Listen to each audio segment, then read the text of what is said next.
Hey everyone, I wanted to go over the new and exciting news that we got for Monster Hunter Rise on both the Nintendo Switch and on PC. And thanks to Capcom finally providing us with an English version of their most recent developer interview, we can now finally go over some of the details that Ryosu Sugimoto, the manager corporate officer of the Monster Hunter franchise, finally provided us with some of the details and philosophy and methods for the development of the game on the Nintendo Switch specifically. They don't necessarily head into a lot of discussion when it comes to the most recent PC release. This was just dropped after the most recent fiscal report, where they do mention the 8 million sold copies worldwide, including PC and Nintendo Switch. So they do acknowledge the PC version at the very least, but this one is mostly going to be focusing on their theory and ideas as to why they wanted to put this game on the Nintendo Switch first and foremost. Now, I'm not going to be tackling every question that they have. I'm going to be leaving a link in the description below for you guys to check it out for yourselves. I'm going to just cherry pick some of the questions that I did find the most fascinating. Started out with the first one that reads, where were any big adjustments in regards to the development for the Nintendo Switch? And his response is, the biggest changes came from switching game engines used in development. Up until Rise, the Monster Hunter series was historically developed using Capcom's MT framework engine. Given the opportunity to develop the titles for the Nintendo Switch, we moved development to the series over to the proprietary RE engine.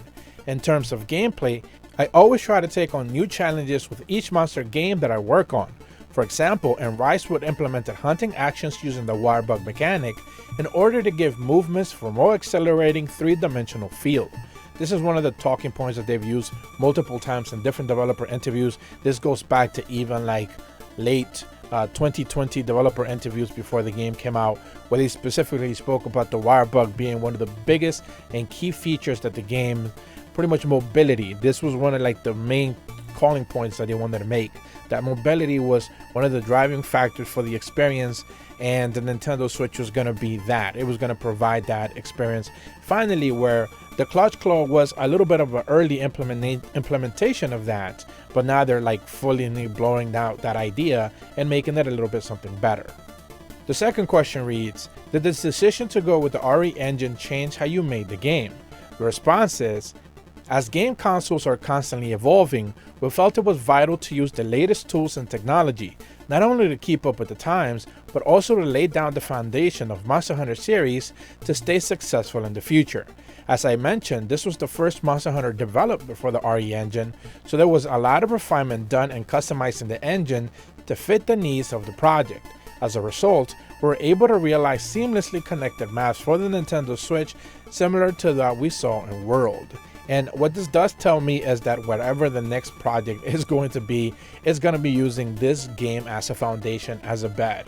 Whether that actually means that they're going to focus on just an entirely current gen experience, PS5, Xbox Series, and of course PC, and they're going to ditch the Switch altogether with Monster Hunter 6 or World Tour or whatever they're going to call it, it does mean to me, at least the wording wise, they're making it seem like they're going to focus on keeping it in the RE engine and going forward use whatever they learned, the tools that they had at their disposal with this game going forward. This is just going to be what they're going to look heading into the future. The next question is, it seems like the RE engine enabled you to achieve the highest quality for the Nintendo Switch. The response is, I agree. Not only does this game boast some of the best graphics currently available for the Nintendo Switch, but it also lets you traverse seamlessly through open locales and high speeds with minimal loading times. You can basically go anywhere you see. You aren't limited to a single path. You can climb up a cliff, survey the surroundings, and forge your own route. Also, since Monster Hunter is an action RPG centered around hunting, we're very particular about how movement feels in the game. As part of that, we incorporated the wire bug actions and animal companions called Palamutes to add to the comfort or freedom of exploring a vast three-dimensional world. We hope these elements enhance the hunting experience, whether playing on the go or docked at home. And of course, they're just, again, doubling down on that wire bug idea. They're mentioning the Palamute, which is true. And of course, focusing on the high-speed movement, which is one of the biggest, I guess, subtle criticisms that I have seen people toss around, that it doesn't necessarily feel like a traditional Monster Hunter experience, because the wire bug has provided you with just so many tools of escapism, of like avoidability, of just being able to get out of the way, avoid an attack, auto recover, all those kind of things that you didn't necessarily have before, where the games were slower, more clunky, more methodical. And now you no longer have to worry about that because you just focus on quick movements and keeping up with the pace of the monster, which is ultimately what the game has turned out to. Now, the last question that I'm going to be going over specifically in this video says, Rise has been widely well received. Have you noticed any changes in how people are playing the game? The response is, although some parts are already defined, such as the size of locales and certain features like the arena quest, Monster Hunter also supports online play, so we hope players will find their own way to enjoy the game.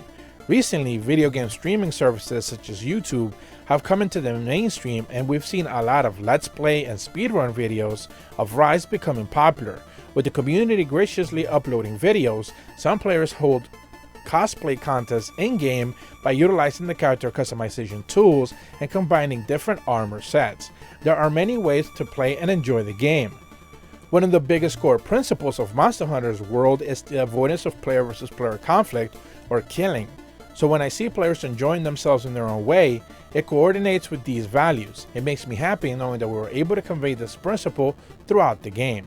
I do find it interesting that they still are kind of like anti-PvP at the end of the day. I don't necessarily know if it would be even one of those like popular features that they could add in because people are demanding it so much. I don't necessarily see that. I have not seen the community, make these big demands that PvP needs to be added in. With all that said, however, all the tools are already there. People have definitely tried to, do like mock fights and stuff like that. Some screenshots I've seen tossed around by Japanese players, making their hunters do specific poses and stuff like that. And it's always fascinating what they're able to achieve in that regard. But of course, you are never able to actually engage in a PvP encounter because the game just simply doesn't allow it.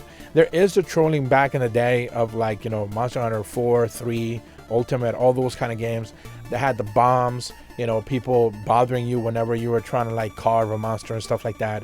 There was like a lot of trolling in that regard, but that's not regarded as PvP in any way, shape, or form. So I do find it interesting that even with all the tools being there already at their disposal, they're just simply choosing to not, provide players with that at all. I think it would be an interesting option going forward into the future. I don't necessarily think it would be one of those things that is really going to take a lot of resources away from it, because again, it could just be one of those like really silly, mock challenges type of thing. You could just engage with it if you want. You never really have to worry about it. I do believe there was some like arm wrestling thing in the lobby and world or stuff like that, if I remember vaguely. So, they could always take those basic ideas and, add more to that into the game. I don't necessarily know why they didn't choose to stick with that on Rise, but I guess there's just that idea of like they really just don't want to pin players versus players fighting each other. They're very adamant about that in a general consensus. But that's about all the information that I wanted to go over today. If you are brand new to my channel, be sure to leave a like and subscribe, hit the bell to receive notifications when the videos go up, and as always, thank you so much for watching. See ya.